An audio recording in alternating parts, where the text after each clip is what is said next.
Hello students, welcome to the class of strength of material. Student, in last class we have discussed all the concept of strain energy, right? And today we are just going to start a new chapter, right, which is called springs. But इसमें से एक तो question ही पूछा जाता है, उसको हम अच्छे से डिस्कस करेंगे, राइट? और हमने लास्ट क्लास में स्ट्रेन एनर्जी के सारे कॉन्सेप्ट डिस्कस कर लिए थे.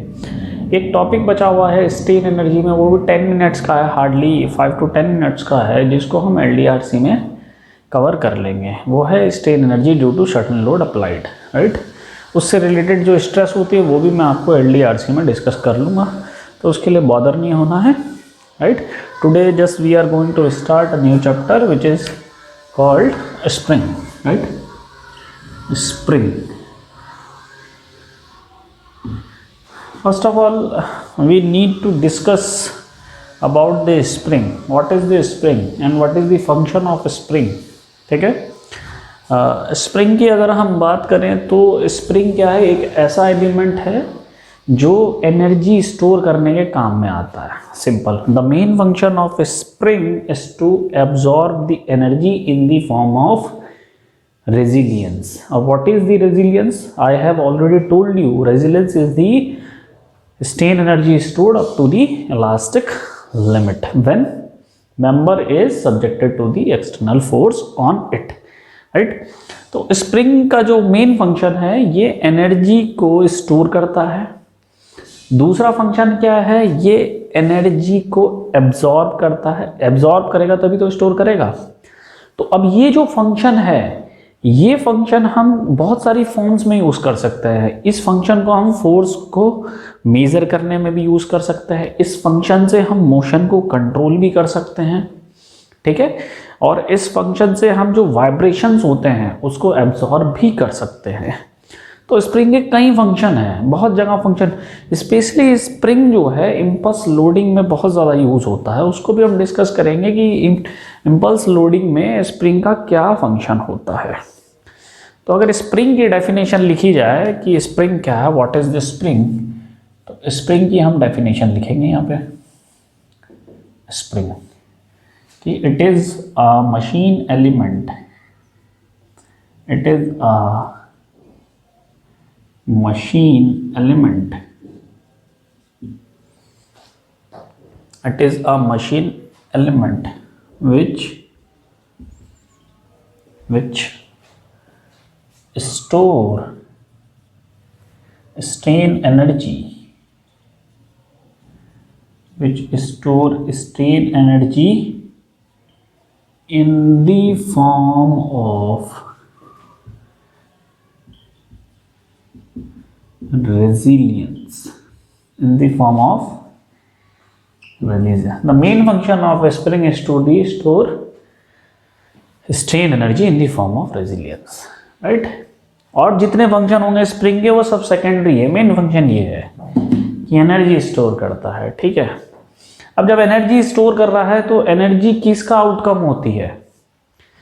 एनर्जी कुछ ना कुछ एक्शन का आउटकम होती है, ठीक है? कभी फोर्स लगा हुआ है तो उसमें एनर्जी क्रिएट हुई होगी, राइट? क्रिएट नहीं, sorry, transfer. Energy can neither be created not be destroyed, ये तो हम जानते हैं कंजर्वेशन ऑफ एनर्जी के. Energy can never be created, ठीक है? एनर्जी ट्रांसफर हुई होगी जब हमने फोर्स लगाया, तो एनर्जी किसी ना किसी फॉर्म में रहती है, ठीक है? एनर्जी किसी ना किसी फॉर्म में रहती है, ठीक है?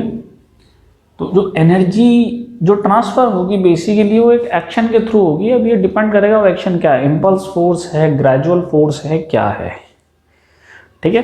तो जो ये स्प्रिंग है ये एनर्जी स्टोर करते हैं इन द फॉर्म ऑफ रेजिलियंस, ठीक है? इन द फॉर्म ऑफ रेजिलियंस. और इसका वाइस वर्सा भी होता है, ये एनर्जी रिलीज भी करेगा ग्रेजुअली.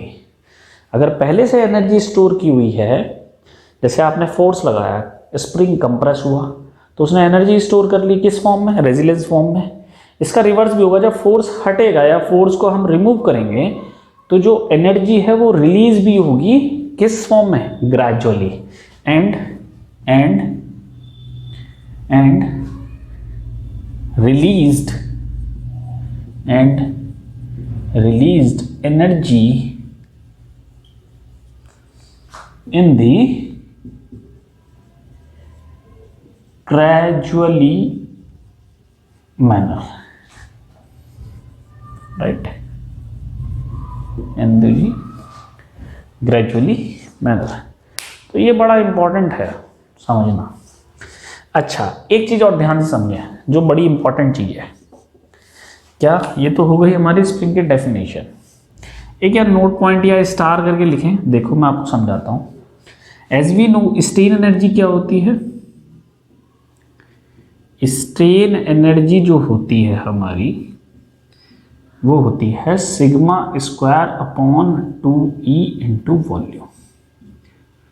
अब ध्यान से देखना है कि ये जो सिग्मा है ये स्ट्रेस है, और स्ट्रेस का क्या है? स्क्वायर है। यानी कि अगर किसी मेंबर में स्ट्रेस बहुत ज़्यादा है, किसी मेंबर में स्ट्रेस बहुत ज़्यादा है, तो उसकी स्ट्रेन एनर्जी भी बहुत ज़्यादा होगी, क्योंकि ये स्क्वायर में चल रही है। मटेरियल सेम है, वॉल्यूम सेम है, आपने फोर्स लगाया, स्ट्रेस बहुत ज़्यादा आई तो स्ट्रेन एनर्जी बहुत ज़्यादा हो गई, स्ट्रेन एनर्जी बहुत ज़्यादा हुई। तो इसका मतलब जो स्प्रिंग है, स्प्रिंग जो है वो बिहेव या वर्क्स करते हैं under the high working stress. तो ये पॉइंट इंपॉर्टेंट है कि spring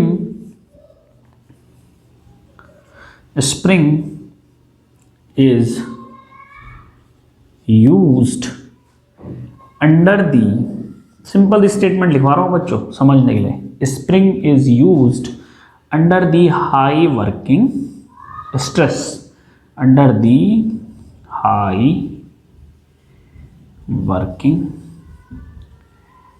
stress.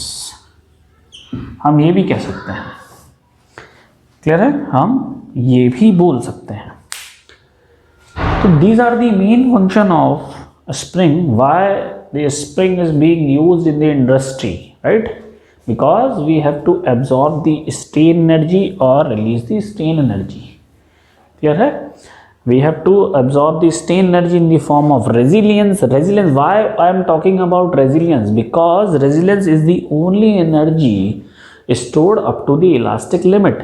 Whenever we are talking about the elastic limit, at elastic limit क्या होता है? Elastic limit पे क्या होता है? At elastic limit, the material can be regained its original position when the force is removed from it, right? जब original position पे, spring में क्या होता है कि स्प्रिंग में फोर्स लगा, कंप्रेस हुआ, और जब कंप्रेस हुआ तो जब हम उसको फोर्स को रिलीज करते हैं तो वो फिर अपनी ओरिजिनल पोजीशन पे आ जाता है। इसका मतलब जो भी एनर्जी स्टोर हो रही है वो with in the elastic limit है, वो with in the elastic limit है। अगर with in the elastic limit नहीं होती तो फोर्स हटाने पे स्प्रिंग अपनी ओरिजिनल पोजीशन पे नहीं आता, ठीक है। That is why we can say that कि spring is being used in the industry to store the strain energy in the form of resilience, right? In the form of resilience, okay.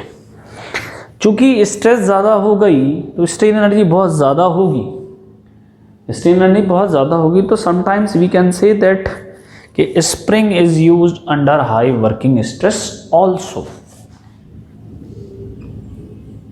Clear है। ये तो हो गया हमारा spring की definition. Let us talk about the use of spring. Mainly use क्या है spring का, ये तो हमने फंक्शन बता दिए, ठीक है। अब यूज क्या है देखो, सबसे पहला यूज तो यही है कि एनर्जी स्टोर करता है, ठीक है। फंक्शन कह लो, यूज कह लो, ठीक है। उसको भी हम पॉइंट वाइज देख लेते हैं थोड़ा सा। यूजेस क्या है, कहाँ कहाँ इसको यूज किया जाता है। यूज ऑफ स्प्रिंग, सबसे पहला point, spring is used for control the motion. Important है ये बात। Spring is used for control motion. Motion को कंट्रोल करने में भी इसका यूज होता है। जैसे मैं चाहता हूं कि मैं सिर्फ थोड़ा ही कंप्रेस करूं या मुझे ज़्यादा कंप्रेस करना है, तो इसका मतलब मैं मोशन कंट्रोल कर रहा हूँ। तो स्प्रिंग डिसाइड कर लेता है, हमें ये पता होना चाहिए कि हमें मोशन कितना चाहिए, उस हिसाब से हम वही स्प्रिंग लगाते हैं। मोशन ज़्यादा चाहिए तो हल्का स्प्रिंग लगाते हैं, सिंपल भाषा में बोल रहा हूँ, टेक्निकल वे यूज़ नहीं कर रहा हूँ। अगर मोशन हमें ज़्यादा चाहिए तो हम हल्का स्प्रिंग लगाते हैं ताकि मूवमेंट ज़्यादा रहे। मोशन कम चाहिए तो हम भारी वाला जो मोटा वाला स्प्रिंग होता है उसको लगा लेते हैं ताकि वो कम से कम कंप्रेस हो। दैट मीन्स और therefore we can say that spring is used for control motion, right. Second point, अब देखो अगर मान लो मैं कहता हूं कि मुझे फोर्स मेजर करना है, इस बात को समझना ये बड़ा इंपॉर्टेंट है। मान लो एक बार है, ठीक है, मैंने उसके साथ एक स्प्रिंग अटैच कर दिया, ठीक है, मैंने उसके साथ एक स्प्रिंग अटैच कर दिया और इस स्प्रिंग का स्टिफनेस मुझे मालूम है, इस स्प्रिंग का स्टिफनेस मुझे मालूम है। तो मैंने मान लो एक फोर्स यहां पर लगाया P सपोज, तो अगर मैं इस फोर्स को निकालना चाहता हूं तब भी मैं स्प्रिंग की हेल्प से निकाल सकता हूं। कैसे? सिंपल है कि इस फोर्स को मैंने अप्लाई किया तो स्प्रिंग कंप्रेस हुआ, मान लो कंप्रेस होकर यहां पर आया स्प्रिंग, इसने x डिस्टेंस चली, तो we can say that P equal to कितना होगा माइनस kx, क्योंकि P इधर लगा है और kx इधर लगेगा, स्प्रिंग फोर्स इधर की साइड लगेगा, इसलिए हमने कहा माइनस kx। समझ में आ रही है? अब ये हमें निकालना है, ये हमें ऑलरेडी पता है, इसको हम प्रैक्टिकली मेजर कर लेंगे तो P can be find out here. ठीक है, क्लियर है? तो ये चीज है। तो इसका मतलब दूसरा फंक्शन क्या है स्प्रिंग का? स्प्रिंग का दूसरा फंक्शन है स्प्रिंग इज यूज्ड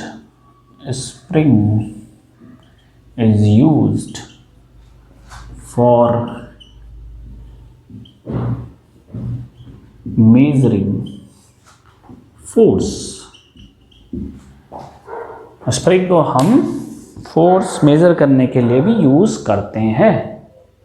ठीक है, third point which is very important, spring क्या है? जब मोशन कंट्रोल कर रहा है, एनर्जी एब्जॉर्ब कर रहा है, तो हमें कहां ऐसा फंक्शन चाहिए जहां एनर्जी ऑब्जर्व करने की जरूरत पड़े?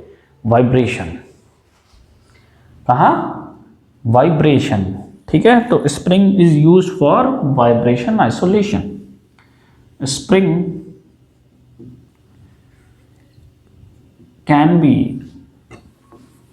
is used for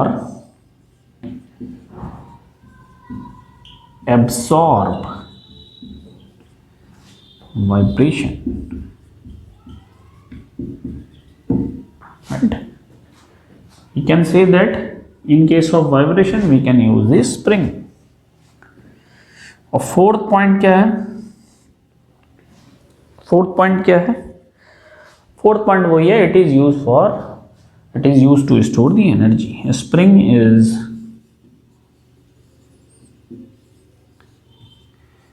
used to store the energy। बस 4 मेन फंक्शन है स्प्रिंग के। स्प्रिंग के 4 हमारे मेन फंक्शन हैं। क्लियर है बच्चों? ठीक है, ये हमारे हो गए यूज स्प्रिंग के। Let's talk about the material of spring. What kind of material has to be there for spring. ठीक है,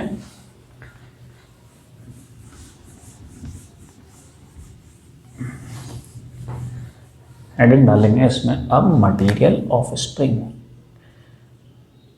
मटीरियल ऑफ स्प्रिंग, ठीक है। मटीरियल कौन कौन से? सबसे पहला प्लेन कार्बन स्टील।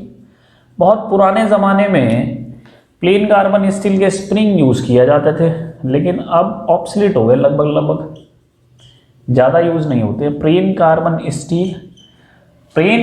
स्टील वो भी कौन से? With high carbon content, with high carbon content.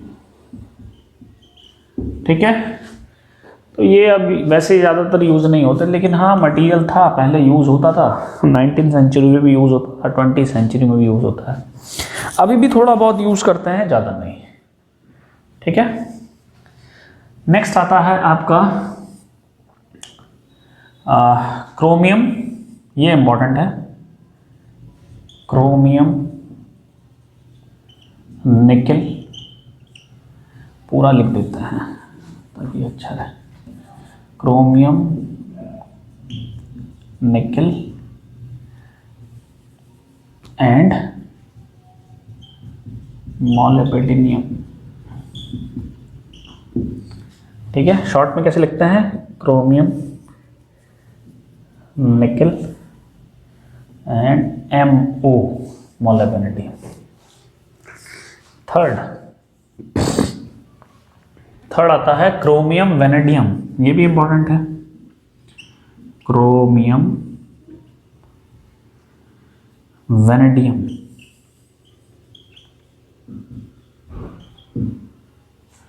Right, chromium vanadium, ये भी इंपॉर्टेंट है आपका मटेरियल में। ठीक है, और एक होता है सिलिकॉन से भी होता है रिलेटेड, खैर इंपॉर्टेंट नहीं है, मटेरियल कहीं पूछता नहीं है, वैसे पता होना चाहिए स्प्रिंग का क्या मटेरियल है, बेसिकली ये प्रेफर करते हैं ज़्यादा, क्रोमियम, निकल, मोलिब्डेनम। ठीक है, अलग अलग जगह अलग अलग यूज होता है। ठीक है, तो ज़्यादा बॉदर नहीं करना है इसमें, कभी कभी मटेरियल वैसे पूछ लेता है तो इसमें इतना ज़्यादा दिमाग नहीं लगाना। ठीक है, स्प्रिंग देख लिया क्या होता है, यूज भी देख लिए, मटेरियल भी देख लिया। अब देखते हैं types of spring. Types of spring, spring mainly दो टाइप का होता है, एक होता है according to shape, according to shape, एक होता है according to load, according to load. Spring पे दो ही तरीके का लोड होता है, एक होता है ट्विस्टिंग, एक होता है ट्विस्टिंग, ठीक, और एक होता है बेंडिंग। ट्विस्टिंग में मेनली होता है हमारा क्लोज्ड कॉइल हेलिकल स्प्रिंग, यही हम पढ़ेंगे अच्छे से, इम्पॉर्टेंट यही है हमारे एग्जाम के पॉइंट ऑफ व्यू से। और बेंडिंग जो होता है वो होता है लीफ स्प्रिंग। कभी कभी ये भी आ जाता था कि लीफ स्प्रिंग किससे सब्जेक्टेड होता है, वो बेंडिंग में होता है। ट्विस्टिंग जो है क्लोज्ड कॉइल हेलिकल स्प्रिंग में होता है। अकॉर्डिंग टू शेप में सबसे पहले आता है हेलिकल स्प्रिंग। हेलिकल स्प्रिंग दो टाइप के होते हैं, एक क्लोज्ड कॉइल और एक ओपन कॉइल। क्लोज्ड कॉइल और ओपन कॉइल, इसमें एक हेलिक्स एंगल होता है। अगर helix angle alpha less than 10 degree के होता है तो क्लोज कॉइल की कैटेगरी में होता है। ओपन कॉइल में क्या होता है, helix angle greater than 10 degree. अभी आगे आएगा तो कोई बॉदर नहीं होना इसमें। अल्फा क्या है, what is alpha, alpha is the helix angle. अब हेलिक्स एंगल क्या होता है वो भी देखेंगे, हेलिक्स एंगल क्या होता है वो भी देखेंगे। ठीक है, हेलिकल के बाद आ जाता है आपका कॉनिकल स्प्रिंग। कॉनिकल स्प्रिंग के बाद थर्ड आता है, शेप के बेसिस पे बात करना है, involute spring. Involute spring gear पढ़ा होगा आपने, इनवॉल्यूट प्रोफाइल पढ़ी होगी, वैसी स्प्रिंग बनाते हैं। फोर्थ क्या आता है, spiral spring. Spiral spring fourth आता है आपका स्पाइरल स्प्रिंग। फिफ्थ क्या आता है, important, leaf spring. Leaf spring भी तीन टाइप का होता है, वैसे मेनली दो टाइप का पढ़ते हैं लीफ स्प्रिंग। ठीक है, एक आता है सेमी एलिप्टिक, सही से लिखते हैं, सेमी एलिप्टिक। एक आता है क्वार्टर। ठीक है, सेमी एलिप्टिक, क्वार्टर एलिप्टिक। और थर्ड वन एक आता है कैंटिलीवर। कैंटिलीवर ये इंपॉर्टेंट है, ऑटोमोबाइल में यूज होता है। स्प्रिंग जो है वो ऑटोमोबाइल पे यूज होता है। और ये लोड के करस्पॉन्डिंग ट्विस्टिंग है, close coil helical spring. Bending में लीफ स्प्रिंग होता है। जो स्प्रिंग ट्विस्टिंग मूवमेंट से सब्जेक्टेड होता है या फिर जिस स्प्रिंग पर ट्विस्टिंग मूवमेंट लगा हो वो क्या कहलाता है आपका, सॉरी, जिस स्प्रिंग पे ट्विस्टिंग मोमेंट लगा हुआ हो तो उसमें एनर्जी कौन सी स्टोर होगी, ट्विस्टिंग मोमेंट वाली। और जिस स्प्रिंग में बेंडिंग मोमेंट लगा हो उसमें एनर्जी कौन सी स्टोर होगी, बेंडिंग मोमेंट वाली जो हमने पढ़ी है m²L/2E, या यहाँ क्या होता है T²L/2GJ। ठीक है,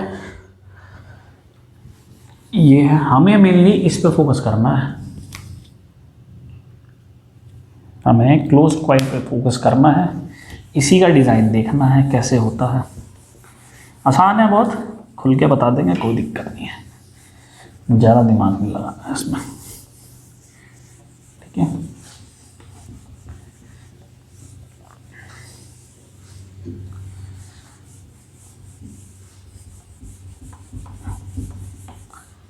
दो लेक्चर में स्प्रिंग को ख़त्म कर देंगे, इतना बड़ा नहीं है, फिर पैरेलल और सीरीज़ कनेक्शन बताना है, कोई दिमाग नहीं लगाना। तो नोट करके लिखेंगे यहाँ पे सबसे पहले क्या, कि the spring which is subjected to, पहला note, the spring which is subjected to twisting, the spring which is subjected to twisting moment, the spring which is subjected to twisting moment, comma lage, is only store the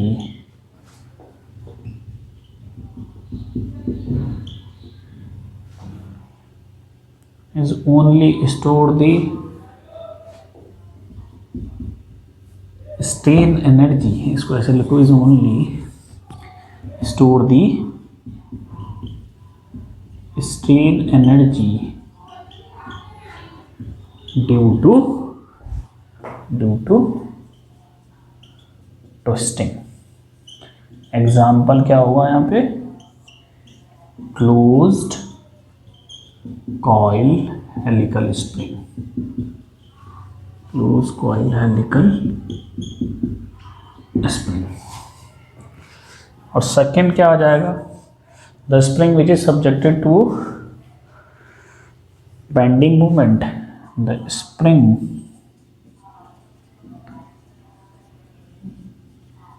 which is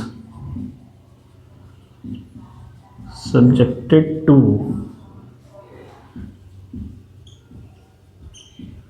bending movement is only, comma लगाएंगे, is only store the strain energy due to bending moment। Example is what, leaf spring, example होगा leaf spring. ठीक है, तो student we have to mainly focus on the closed coil helical spring. Leaf spring पे इतना focus नहीं करना, leaf spring का material देख लेना आप। ठीक है, मैं मटेरियल बता दूंगा आपको, मटेरियल पूछ लिया जाता है कभी कभी, बाकी लीफ स्प्रिंग इतना इम्पॉर्टेंट नहीं है। ठीक है, एग्जाम के पॉइंट ऑफ व्यू से बता रहा हूँ, वैसे तो इम्पॉर्टेंट है डिज़ाइन। एक्चुअली ये जो टॉपिक है ना स्प्रिंग जो टॉपिक है, basically it is not related to strength of material, it is related to only machine design. ठीक है, ये एलिमेंट हमें डिज़ाइन करने होते हैं। स्ट्रेंथ ऑफ मटेरियल में स्प्रिंग पढ़ाया नहीं जाता है एक्चुअल में, या तो वो एडवांस स्ट्रेंथ ऑफ मटेरियल में पढ़ा जाएगा या फिर मशीन डिज़ाइन 1 में पढ़ाया जाएगा। ठीक है, तो स्प्रिंग हम पढ़ते नहीं है मेनली स्ट्रेंथ ऑफ मटेरियल में, लेकिन क्वेश्चन आ जाता है, डिज़ाइन से रिलेटेड क्वेश्चन कर लेता है, बेसिक क्वेश्चन कर लेता है 12th क्लास के पैरेलल कनेक्शन, सीरीज कनेक्शन का, तो इसलिए हम पढ़ रहे हैं, आपके सिलेबस में भी है, तो इसलिए मैं यहीं पढ़ा दे रहा हूँ इसको। ठीक है, लेकिन फिर भी मैं दोबारा कहूँगा कि किसी भी इंजीनियरिंग कॉलेज में स्प्रिंग सॉन्ग में नहीं पढ़ाया जाता है, हमारे कॉलेज में तो नहीं था, एटलीस्ट पन्नगर में, ठीक है, पन्नगर में ये पढ़ाया नहीं जाता है। चलो कोई बात नहीं, वो मैटर नहीं करता। हेडिंग डालते हैं हेलिकल स्प्रिंग में भी कौन सा, closed coil helical spring.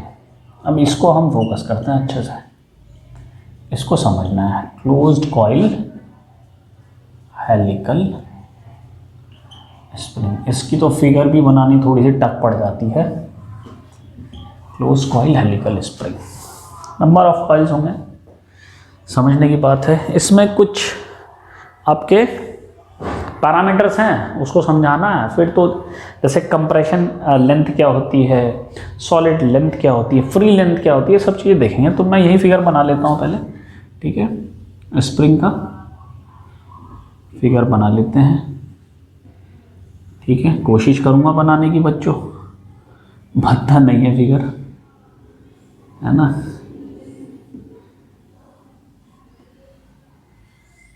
Figure बड़ा अटपटा सा रहता है इसका, पर कोशिश करेंगे बनाने की।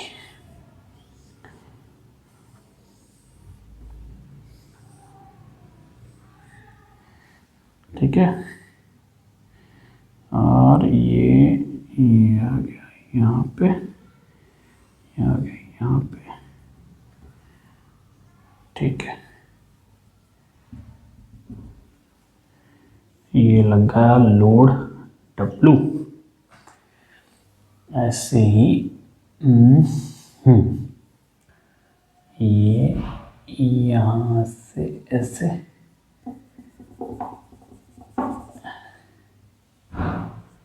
ये और ये, ठीक है। ये कर दिया हमने fix, and these are interlinked. ये हमारे इंटरलिंक्ड, इसको कम मत समझना, एक ही फिगर में सब समझा दूंगा, ठीक है। कैसा होता है क्लोज कॉइल हेलिकल स्प्रिंग, ऐसा होता है इस टाइप का, ठीक है। अब क्लोज कब कहा जाएगा, ओपन कब जाएगा, उसको तब देखेंगे, ठीक है। कब उसको क्लोज कहा जाएगा, कब ओपन कहा जाएगा।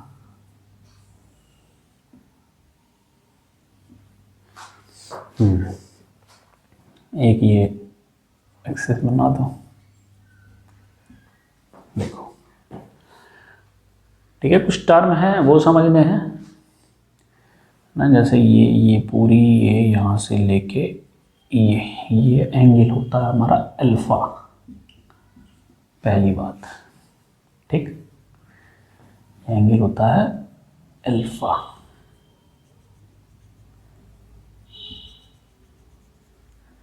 ये एंगल हो गया अल्फा। ये हमारी एक्सिस हो गई स्प्रिंग की, ये हमारी एक्सिस हुई स्प्रिंग की, यहाँ लग गया W, ठीक। ये एक्सिस हो गई स्प्रिंग की।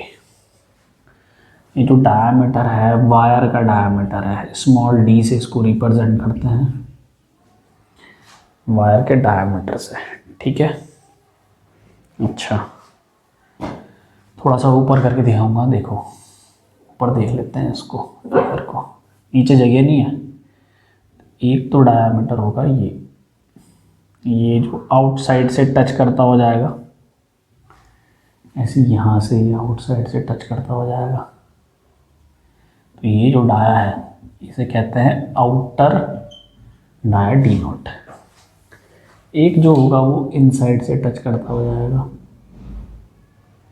यहाँ से, और फिर यहाँ से, इसको कहते हैं डी आई। और एक मेन डायमीटर होगा इनका, वायर के करस्पॉन्डिंग पॉइंट पे जो भी डिस्टेंस होगी उसे कहते हैं पिच, ठीक है। मेन डायमीटर को नॉमिनल डायमीटर भी कहते हैं, ठीक है। डी नॉट का आउटर डायमीटर या मेजर डायमीटर, डी आई को माइनर डायमीटर या इनर डायमीटर। तो पहले नॉमेनक्लेचर देख लेते हैं बच्चों। पी क्या है, pitch, small P, P. Pitch क्या है? पिच है it is the distance between of corresponding coil. ध्यान रखना, एक कॉइल से शुरू हुई और उसके पास में जो कॉइल है उन दोनों के बीच की डिस्टेंस जो है वो क्या कहलाती है? पिच। ठीक है, it is the distance, it is the centre distance between the corresponding coil. Simple लिखेंगे, it is the centre distance of corresponding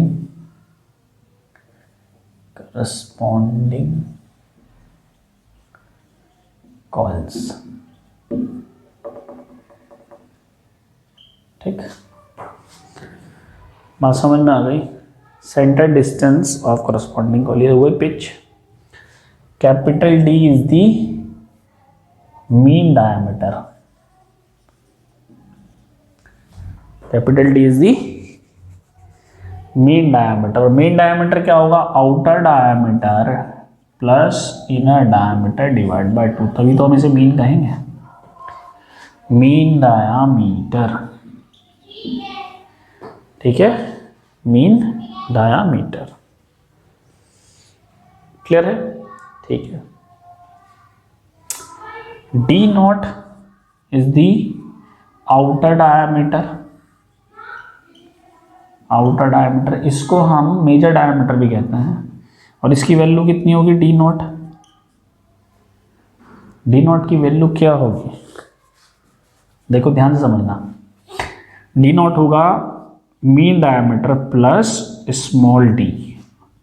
small D क्या है? स्मॉल डी इन दोनों के बीच का डायमीटर। कैसे देखो, आधा ये होगा डी बाय 2, आधा ये होगा डी बाय 2, तो मीन डायमीटर प्लस आधा ये, जब आधा आधा हो जाएगा 1 यानी कि 10, where D is the diameter of wire. ठीक है, ये हो गया आउटर डायमीटर। डी आई क्या होगा? इसको हम कहते हैं इनर डायमीटर, और इसकी वैल्यू कितनी होगी? वैसे ही मीन में से हम स्मॉल डी हटा देंगे। ये होगी हमारी इनर डायमीटर। इसका दूसरा नाम माइनर डायमीटर भी है, तो कंफ्यूज मत होना। माइनर डायमीटर भी है, ऐसे ही इसका दूसरा नाम मेजर डायमीटर भी है। और एक बात ध्यान रखना बच्चों, स्प्रिंग का जो डिज़ाइन होता है वो हमेशा मीन डायमीटर पे किया जाता है, ना आउटर पे ना इनर पे। Spring is always designed on the basis of mean diameter of the spring. Clear है? ये नोट करके आप लिखना, बड़ा इंपॉर्टेंट पॉइंट है। Next we will talk about the helix angle, और इसे कहते हैं angle of inclination. Alpha is the helix angle. Alpha is the helix angle। दूसरा नाम क्या है इसका? और angle of inclination। Angle of inclination, और जो अल्फा होता है it should be measure in degree। ध्यान रखना, और कैलकुलेशन में रेडियन। डिग्री हम डिज़ाइन में निकालेंगे, हम डिग्री की फॉर्म में, लेकिन जब रखेंगे वहाँ पे फॉर्मूले में तब रेडियन में लिखेंगे। ठीक है, कैलकुलेशन हमेशा रेडियन में होती है, डिग्री में नहीं होती है। राइट, तो let us talk about the angle of inclination, और we can see that helix angle. Helix angle, उससे पहले एक नोट पॉइंट लिख लेते हैं। क्या? उससे पहले एक नोट पॉइंट आवा, इंपॉर्टेंट पॉइंट। क्या? कि design of spring, design of spring is always, design of spring is always on the basis of mean diameter, ध्यान रखेंगे, ठीक है। बेस्ड अपॉन भी लिख सकते हैं, ठीक है, on the basis of, based upon एक ही बात है।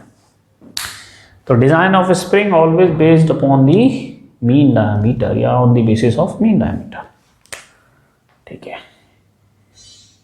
क्लियर है। Capital D is the mean diameter and capital R is the mean radius. Sometimes we can use mean radius, right? Sometimes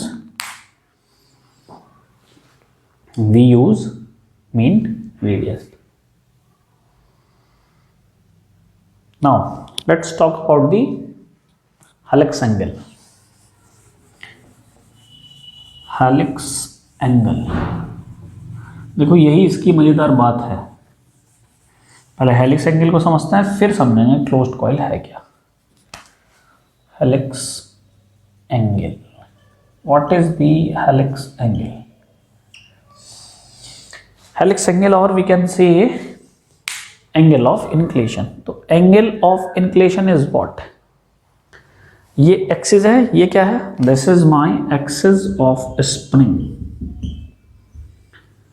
ठीक, ये हमारी एक्सिस ऑफ स्प्रिंग है, clear है। तो इस एक्सिस के परपेंडिकुलर एक प्लेन है, वो ये प्लेन है, ये वाला प्लेन, ये एक्सिस है, इसके परपेंडिकुलर एक प्लेन होगा, ठीक है। और ये कॉइल की एक्सिस है, वायर की एक्सिस है, समझ में आ रही बात? ये एक्सिस किसकी है? वायर की। और ये एक्सिस किसकी है? स्प्रिंग की। तो स्प्रिंग की एक्सिस के परपेंडिकुलर जो प्लेन है, उस प्लेन और इस वायर की एक्सिस के जो बीच का एंगल है, उसको हम कहते हैं हेलिक्स एंगल,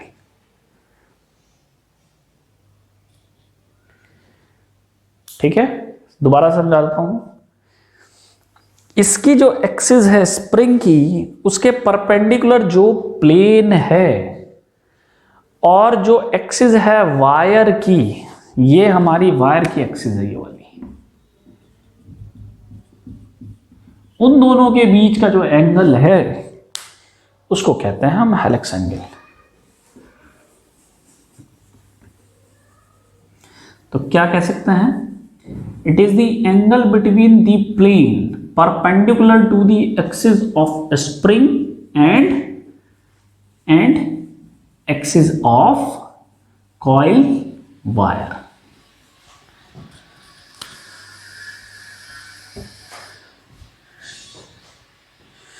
लिखेंगे हेलिक्स एंगल क्या है? It is the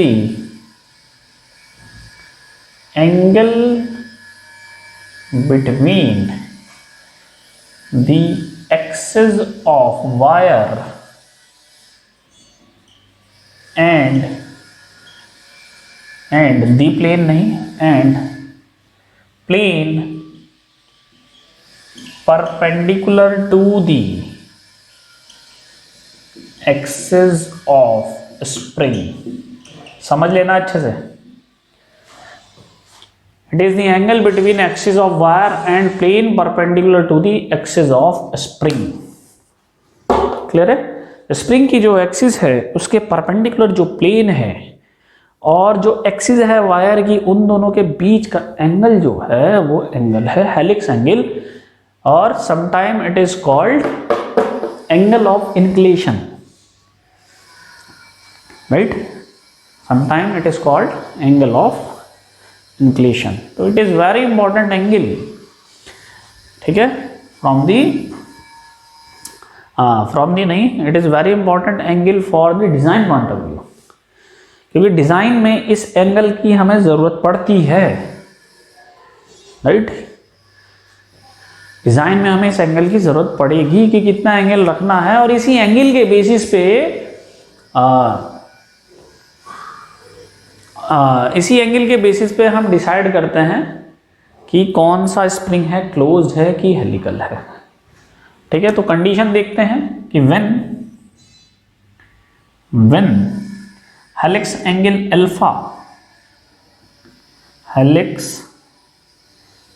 alpha less than 10 degree, तो ये कहलाता है, ये कैटेगरी कहलाती है क्लोज्ड कॉइल की, क्लोज्ड कॉइल। ठीक है, और जब हेलिक्स एंगल, आपकी दूसरी कंडीशन क्या होगी, जब हेलिक्स एंगल अल्फा आपकी ग्रेटर देन होगी 10 डिग्री, तब इसको कहते हैं हम open coil, open coil. Clear है? अब इसको कहते हैं ओपन कॉइल। अब मेरी बात को ध्यान से समझना बच्चों, अब थोड़ा सा कैलकुलेशन देखेंगे, शेयर स्ट्रेस कैसे निकालेंगे। अच्छा, ये ट्विस्ट देखो, लग रहा है डायरेक्ट लोड, एक्सियल लोड लगा हुआ है इस पे, लेकिन ये जो स्प्रिंग है ये ट्विस्टिंग मोमेंट क्रिएट करता है, शेयर स्ट्रेस लगती है इस पे। अब ऐसा कैसे हो गया कि हम फोर्स तो लगा रहे हैं एक्सियल और स्ट्रेस क्रिएट हो रही है शेयर। देखो, इसको समझना है, बड़ा इंपॉर्टेंट। जब भी बच्चों स्प्रिंग को हम खींचते हैं ना, तो स्प्रिंग जब खींचता है तो उसकी पूरी लेंथ पे इफेक्ट पड़ता है, और उसकी लेंथ पे इफेक्ट पड़ रहा है, और स्प्रिंग की जो लेंथ है वो स्ट्रेट नहीं है, वो कर्वेचर है, कर्व है, राइट, हेलिकल है। तो जब किसी भी चीज को आप हेलिकल चीज को जब आप स्ट्रेट खींचने की कोशिश करोगे तो उसके सरफेस पे शेयर स्ट्रेस क्रिएट होगी, क्योंकि वो कर्व है।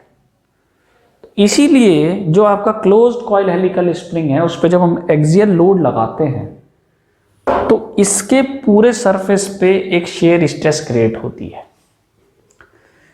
ठीक है, इसके पूरे सरफेस पे शेयर स्ट्रेस क्रिएट होती है, उसको आपको अच्छे से समझना है। पूरे सरफेस पे शेयर स्ट्रेस क्रिएट होती है। ठीक है, तो जब आप इसे खींचोगे, देखो खींच के, अगर मैं एक सिंपल सा एग्जांपल देता हूं, इसको हमने पकड़ा और इधर से हमने खींच दिया और पूरा स्ट्रेट कर दिया, स्प्रिंग क्यों नहीं खींचता है आसानी से? क्योंकि वो कर्व है, शेयर स्ट्रेस क्रिएट होती है उस पर। तो अगर मैं इसका इक्विवेलेंट डायग्राम बनाऊं, उसको समझना बच्चों। अगर मैं इसका इक्विवेलेंट, इसको एक शाफ्ट मान के ट्रीट करेंगे हम। स्प्रिंग को जब आप सीधा खींच दोगे तो ये एक सीधी वायर में कन्वर्ट हो जाएगा, तो ये एक शाफ्ट की तरह बिहेव करने लगेगा, क्योंकि जब स्प्रिंग को छोड़ोगे फिर कर्व बन जाएगा। तो कर्व बन रहा है तो इसका मतलब ट्विस्टिंग हो रही है, ये बात यहां पर समझने की है। तो अगर इसका इक्विवेलेंट डायग्राम हम बनाए तो इसको एक शाफ्ट की तरह ट्रीट करके चलेंगे। मान लो एक ये शाफ्ट आ गई मेरी, ठीक, ये हमारा हो गया डायामीटर, ये एक शाफ्ट ये हो गई हमारी, ये पूरी लेंथ है, हमने खींच दी। अब ये पूरी लेंथ कितनी होगी समझने की बात है। जितने नंबर ऑफ टर्न होंगे, मान लो 4 नंबर ऑफ टर्न है, और एक टर्न की क्या डिस्टेंस है उसको हम नंबर ऑफ टर्न से मल्टीप्लाई कर देंगे। एक टर्न की क्या डिस्टेंस होगी? 2 पाई आर। एक टर्न की क्या डिस्टेंस होगी? 2 पाई आर। तो लिखेंगे डिस्टेंस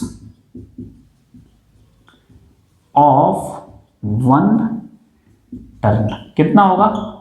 2 पाई आर। आर कौन सी लेंगे? मीन रेडियस लेंगे, ध्यान रखना कि सारी कैलकुलेशन मीन रेडियस पे होगी। यहां से यहां तक की बात कर रहे हैं हम, यही होगी 2 पाई आर।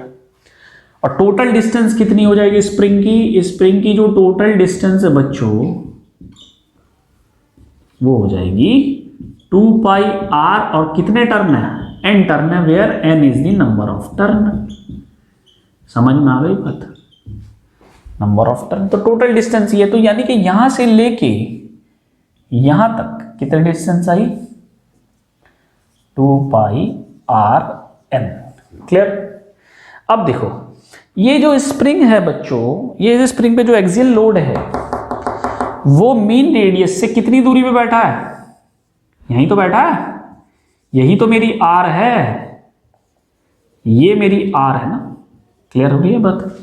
सेंटर से, सेंटर को एक्सिस से हमने इसके सेंटर को देख लिया, ये हमारी आर है, ये और ये बीच में लग रहा है, इसका मतलब हम R से ऑफसेट कितने हैं, W कितना ऑफसेट है, R ही तो है, या हम कह सकते हैं कैपिटल D/2 है। तो यानी कि W जो ऑफसेट है वो कहां लग रहा है, देखो ध्यान से समझना बच्चों, ये बहुत इंपॉर्टेंट है समझना है। यहां मेरा फोर्स लगा हुआ है बेसिकली, यहां लग रहा है ये, क्योंकि एक्सिस जो है ये तो वायर है, ये तो वायर है, तो वायर यहां नहीं लग रहा W, समझ लेना बच्चों ध्यान से, वायर के सेंटर पे नहीं लग रहा है यहाँ W लग रहा है बीच में। तो उसको हम कैसे दिखाएं, उसको हम कैसे थे, उसको दिखाने का तरीका या तो बाहर दिखा दो या अंदर दिखा दो। लेंथ हमारी ये हो गई, ठीक है। तो मान लो अगर हम सेंटर से ऑफसेट दिखाएं फोर्स, तो एक फोर्स यहां दिखा दो आप, और एक सेंटर से एक फोर्स यहां दिखा दो, कोई फर्क नहीं पड़ता, ठीक है, कोई फर्क नहीं पड़ता, इक्विलिब्रियम में होने चाहिए, है ना। ये हमारा W लगा हुआ है यहाँ पे, जो डिस्टेंस कितनी क्रिएट करेगा, R, ठीक है, R लेंगे हम, सेंटर से ही तो लेंगे, ये एक्सिस है, ये क्या बताई है मैंने, एक्सिस बनाई है, किसकी, axis of spring, equivalent diagram बनाया है जस्ट, ठीक है। अब जैसे ये नीचे से लग रहा है तो वो ऊपर से लगेगा, तो जब ये ऐसे लग रहा है तो ये ऐसे लगेगा, W इक्विलिब्रियम होने के लिए, और ये कितना है, ये है R। अब मुझे शायद आपको समझ में आ गया होगा मैंने बेसिकली किया क्या है, मैंने जस्ट इक्विवेलेंट बनाया, एक्सिस कितनी ऑफसेट है, R, यहां कितनी ऑफसेट है, R, लेंथ कितनी है 2πRN, लेंथ कितनी है 2πRN। अब इस फिगर से हमें मतलब है, अब मैं इस फिगर को मिटा दूंगा, ठीक है, इस फिगर से हमें मतलब है,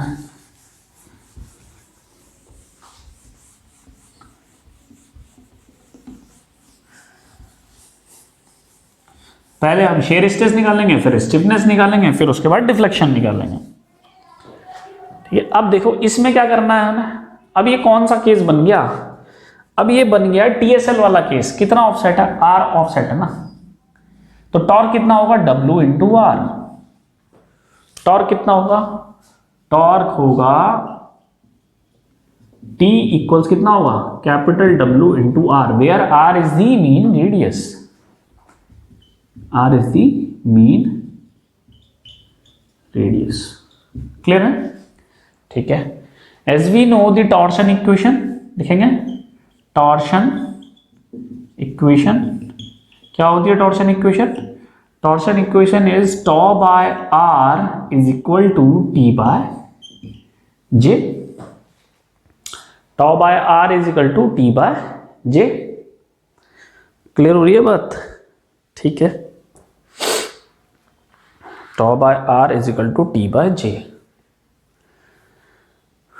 टॉर्क हमें पता है कितना है, देखो अब J कितना है, polar moment of inertia, polar moment of inertia कितना होगा, π/32 d की power 4, where small d is wire dia, और स्मॉल r कितना होगा, स्मॉल r होगा स्मॉल d/2, कैपिटल D/2 मत कर देना इसको, ठीक है। तो हम यहां से शेयर स्ट्रेस निकाल लेंगे, तो शेयर स्ट्रेस कितना आया देखो, T इंटू यह आया स्मॉल d/2, J आ गया π/32 d की पावर 4, यानी कि ये वैल्यू आ गई 16T अपॉन पाई d की cube, 16T upon pi d cube, clear है, क्लियर है बच्चों, अच्छा बिल्कुल ठीक है। T की वैल्यू कितनी आ जाएगी, W इंटू R, तो शेयर स्ट्रेस जो है स्प्रिंग के केस में कितनी आई, 16W R divide by pi d cube, ठीक। और R की वैल्यू क्या होती है, R की वैल्यू है capital D/2, where D is the mean diameter, तो D/2 रखेंगे तो ये आ जाएगा 8WD divide by pi d cube. ये स्ट्रेस आ गई मेरी शेयर स्ट्रेस, किस पे, स्प्रिंग पे, किस वजह से, किसकी वजह से बताओ, ये शेयर स्ट्रेस आई स्प्रिंग पे ड्यू टू एक्सियल लोड की वजह से, एक्सियल लोड की वजह से शेयर स्ट्रेस क्रिएट हो रही है। वाह, स्प्रिंग का देखो कितना अच्छा केस है। तो यहाँ हेडिंग भी डाल सकते थे, वैसे हेडिंग डालने की जरूरत नहीं थी, यहाँ हेडिंग डाल लेते हैं expression for shear stress due to axial load. Clear है? ये बहुत अच्छा एग्जांपल है कि एक axial load basically twisting create कर रहा है। वाह, ठीक है। तो ये हमने शेयर स्ट्रेस निकाल ली। ठीक है, अच्छा देखते हैं इसमें आगे।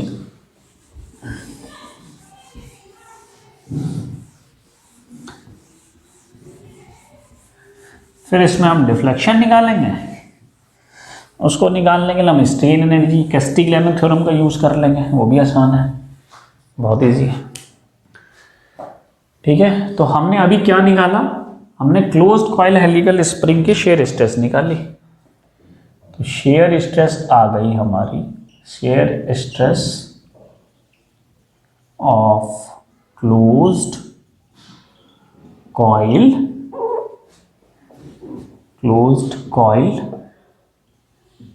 Helical spring due to axial load. कितना है ये हम निकाल चुके हैं, shear stress 8Wt divide by pi dq। ये इंपॉर्टेंट है, यही पूछी जाती है। W की है, W है एक्सियल लोड, बहुत ज़्यादा पूछी जाती है। Capital D is the mean dia, बहुत ही ज़्यादा पूछी जाती है। Small d is the wire dia. ठीक है, नंबर ऑफ टर्न्स पे डिपेंड नहीं करती, ध्यान रखना।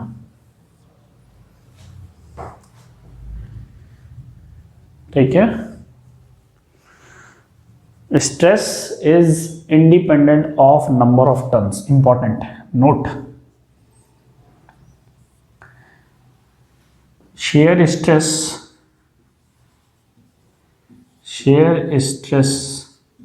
ड्यू टू ट्विस्टिंग की वजह से तो हो रही थी ये। Shear stress due to twisting will be independent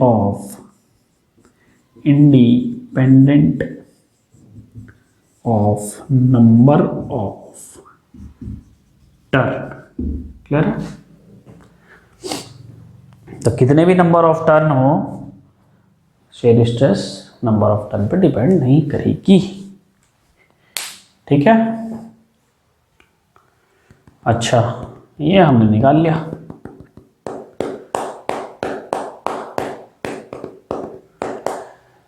दूसरी बात, ये तो हमने निकाली ट्विस्टिंग की वजह से, क्योंकि टॉर्क कैलकुलेट हुआ है। इक्विवेलेंट कैसे बनेगा फिगर, उसको भी समझना है। देखो, ये तो ट्विस्टिंग की वजह से शेयर स्ट्रेस आ रही है, एक शेयर स्ट्रेस आएगी आपकी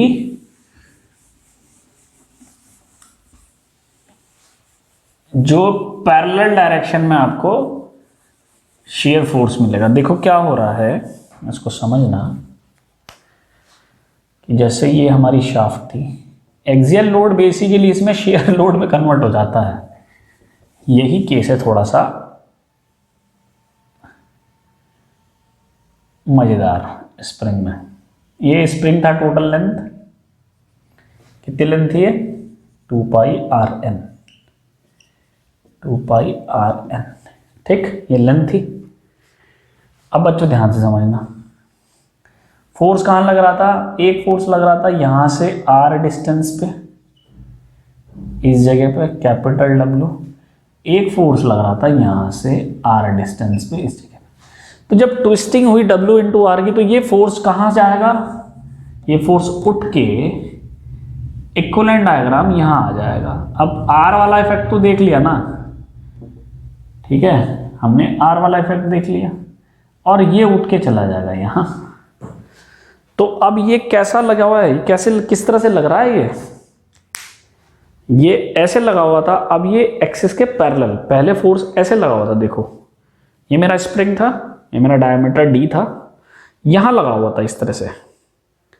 अब कहाँ जा गया, पैरेलल, कहाँ जाएगा, पैरेलल, यानी कि इसकी वजह से एक शेयर स्ट्रेस और क्रिएट होगी जिसे कहते हैं direct share.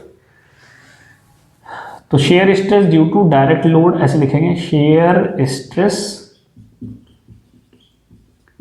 Due to direct load, कितना हो जाएगा shear stress due to direct load, force upon area, area किसका, वायर का, तो फोर्स इतना है, वायर का एरिया है π/4d², तो shear stress due to direct load आ गई 4W डिवाइड बाय πd²। तो एक स्ट्रेस ट्विस्टिंग की वजह से लगेगी और एक स्ट्रेस डायरेक्ट लोड की वजह से लगेगी जो ये होगी। तो स्प्रिंग के क्रॉस सेक्शन पे टोटल स्ट्रेस कैसे निकालें, स्प्रिंग के क्रॉस सेक्शन पे टोटल स्ट्रेस कैसे निकालें, देखो सबसे पहले ये स्प्रिंग का क्रॉस सेक्शन है, स्प्रिंग के क्रॉस सेक्शन पे पहले ट्विस्टिंग की वजह से शेयर स्ट्रेस आएगी ये, क्लियर है, क्रॉस सेक्शन पे। अभी स्ट्रेस डिस्ट्रीब्यूशन दिखा रहे हैं बच्चों, कभी टेंशन ले लो सर बना क्या रहे हैं। ये हमारी एक्सिस हो गई, ये हमारा सेंटर पॉइंट हो गया, ये ठीक है। तो ये आ गई ट्विस्टिंग की वजह से, ऐसे तो डिस्ट्रीब्यूशन होता है, मैंने आपको बताया था। ट्विस्टिंग की वजह से ये हो गया हमारा डिस्ट्रीब्यूशन, ये इस तरह से, ठीक। इसी क्रॉस सेक्शन पे एक और लगी हुई है डायरेक्ट, इसी क्रॉस सेक्शन पे डायरेक्ट भी लगी हुई है। डायरेक्ट कैसी होती है, ये कांस्टेंट होती है हर पॉइंट पे, ये क्या होती है, कांस्टेंट होती है। तो यहीं पर एक एक्सिस ये है, तो ये कैसी लगेगी, ये लगेगी इस टाइप की, कांस्टेंट होती है ना हर पॉइंट पे, ये ऐसी होगी। अब बात को ध्यान से समझना, ठीक है। तो अब क्या होगा, अब ये ऐड हो जाएगी, देखो ये और ये सेम नेचर की मिल रही है, ये ऐड हो जाएगी, लेकिन ये और ये घट जाएगी। तो फाइनल जो स्ट्रेस डिस्ट्रीब्यूशन होगा स्प्रिंग के क्रॉस सेक्शन पे कैसा होगा, होगा कुछ ऐसा, ये और ये जुड़ के इसकी हाइट कर देंगे बड़ी, ठीक है, और ये घट के हाइट कर देंगे छोटी। ये वाला पॉइंट जो है वो शिफ्ट हो जाएगा लेफ्ट साइड में, वो यहाँ कहीं आ जाएगा पॉइंट, ये हाइट कम हो जाएगी और ये हाइट हो जाएगी ज़्यादा, इस तरह से बनेगा, ठीक है। ये डिस्ट्रीब्यूशन बनेगा हमारा।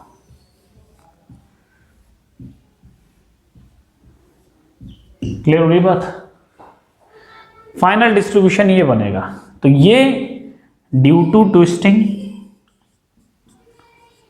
ठीक है, ये ट्विस्टिंग की वजह से स्ट्रेस डिस्ट्रीब्यूशन है, ये डायरेक्ट लोड की वजह से है, और ये आएगा रिजल्टेंट, ये आएगा रिजल्टेंट।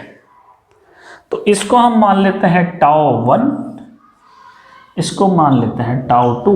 तो ये τ2 आ गया, पहले τ1 कितना था, τ1 था 8WD डिवाइड बाय πd³। तो ये कितना आ गई, ये हाइट कितनी आएगी, ये हाइट आएगी बच्चों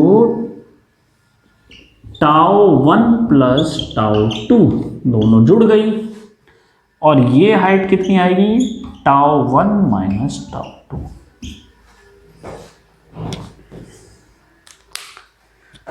ठीक है, ये शेयर स्ट्रेस डिस्ट्रीब्यूशन होगा आपके स्प्रिंग के क्रॉस सेक्शन पे। और सबसे मजेदार बात, एक्सियल लोड की वजह से शेयर स्ट्रेस क्रिएट हो रही है, ठीक है।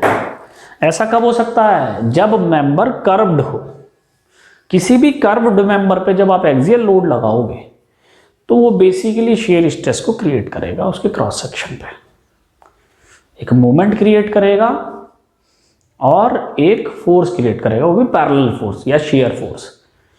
खींच के देखना स्प्रिंग को, जब स्प्रिंग खींचना शुरू होगा तो उसके क्रॉस सेक्शन पे कट करना, तब आपको सीधे क्लियरली एक फोर्स दिखाई देगा।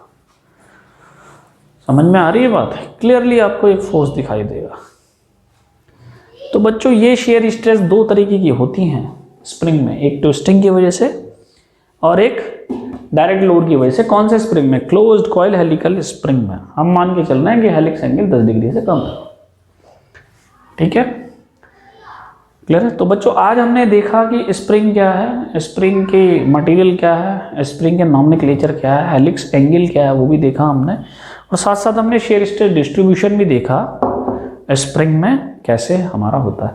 अब जो एक टॉपिक बचा है इसमें एक डिफ्लेक्शन, एक स्टिफनेस, फिर पैरेलल कनेक्शन, फिर सीरीज कनेक्शन।